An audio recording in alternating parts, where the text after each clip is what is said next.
ఓం శ్రీమాత్రే నమః. ఓం గణపతే నమః. మనం పూజ చేసే విగ్రహాలు ఒక్కొక్కసారి కొంచెం మట్టి వాడుతూ ఉంటాం కదా, ఆరోగ్యానికి మంచిది. మట్టి అయితే మనకి దానిలో నీళ్ళల్లో నిమజ్జనం చేయడం గణేష్ చతుర్థి పుణ్యం అని మనందరం కూడా ఎడ్యుకేటెడ్ అయ్యి ఇంకొంచెం మట్టి విగ్రహాలు కూడా మనం బాగానే పెట్టుకుంటూ ఉన్నాం. అలాంటిది లక్ష్మీదేవి చెయ్య విరిగిపోయింది అనుకోండి, సపోజ్.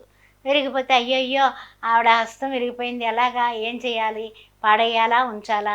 ఉంచితే ఎలా ఉంచితే తప్పేమో, లేకపోతే పడేస్తే ఎక్కడ పడేయాలి అంటే జల నిమజ్జనం చేయాలి.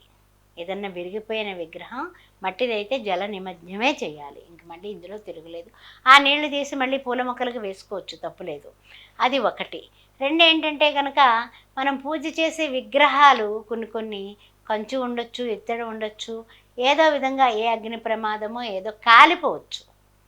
కాలిపోయి మసైపోయి విగ్రహం అలాగే ఉంటుంది కానీ అపభ్రంశం అవుతుంది. అలాంటప్పుడు ఏం చేయాలి? అది మనకి విగ్రహాలకు సంబంధించినటువంటి ఏదో అగరవత్తి లేకపోతే దీపారాధన అంటుకుపోయి గబుక్కన మంటల్లోకి వెళ్ళిపోతుంది విగ్రహం. అప్పుడు ఏం చేయాలి? అప్పుడు జల ప్రవాహంలో కలిపేయాలి. అది గుర్తుపెట్టుకోండి. అలాగే పూజ చేసేటప్పుడు మనం హారతి ఇచ్చేటప్పుడు హారతి గబక్కున ఆరిపోతుంది.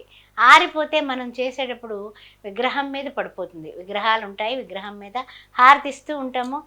సర్వమంగళ మాంగళ్యే శివే సర్వార్థ సాధికే శరణ్యే త్రయంబకే గౌరీ నారాయణ నమస్తుతే అని ఎంతో తన్మయత్నంతో గంట కొట్టేసి బ్రహ్మాండంగా హారతులు ఇచ్చేస్తూ ఉంటాం. ఆ మాత్రం కర్పూరం వేసేసి గబక్కున చింది పడి అయితే అప్పుడు మనకేంటంటే గమ్మున ఆరిపోతుంది. ఆరిపోతే కనుక అయ్య బాబోయ్ ఆరిపోయింది, వాళ్ళ హారతి ఆరిపోయింది, ఏ విగ్రహం మీద పడిపోయింది, ఏ విగ్రహాలకు ఏమైనా తప్ప, లేకపోతే విగ్రహం నుంచి మనం తీయలేము ఎలా అనేసి బాధపడుతుంటాం. అందుకే అంగుష్ట మాత్రం విగ్రహాలు మాత్రమే మనం పూజలో పెట్టుకోవడం. ఇలాంటివి ఏమన్నా జరిగినప్పుడు తప్పనిసరిగా చెంపలు వాయించుకొని మళ్ళీ తిరిగి ఆ హారతి ఇవ్వడం, ఇవన్నీ కూడా చెప్పదగిన సూచనలు.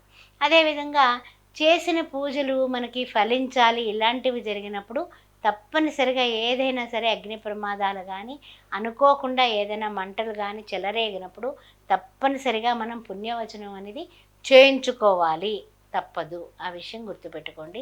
మరలా తిరిగి ఆ విగ్రహాలకి మారుగా వేరే విగ్రహాలు పెట్టుకోవడం అనేది చాలా చాలా చాలా చాలా విరిగిన విగ్రహాలు ఉంచుకోరాదు. విరిగిన విగ్రహాలు ఉంచుకోకుండా నదిలో కలిపేయడం కానీ, కొన్ని గుళ్ళల్లో చూడండి, రావి చెట్టు కింద రకరకాల పటాలు కనిపిస్తూ ఉంటాయి, విరిగిపోయిన విగ్రహాలు కనిపిస్తూ ఉంటాయి. ఇవన్నీ పట్టుకెళ్ళి అక్కడ పెడుతూ ఉంటారు అన్నమాట. అందువల్ల వాళ్ళు కూడా ఇప్పుడు పెట్టినవట్ల చాలా జాగ్రత్తగా ఉంటున్నారు వాళ్ళు కూడా. అందువల్ల ఈ విషయాలు జాగ్రత్తగా తీసుకుని మీరు మంత్రాలు స్తోత్రాలు చదివేటప్పుడు తప్పులు చదివితే ఎలా అయితే భగవంతుడు మెచ్చడో, అదేవిధంగా విరిగిన విగ్రహాలకు పూజ చేస్తే ఫలితాలు తక్కువగా ఉంటాయి. అందువలన తప్పనిసరిగా విరిగిన విగ్రహాలు జల ప్రవాహంలో కలిపేయడం అనేది మంచిది. శ్రీమాత్రే నమః.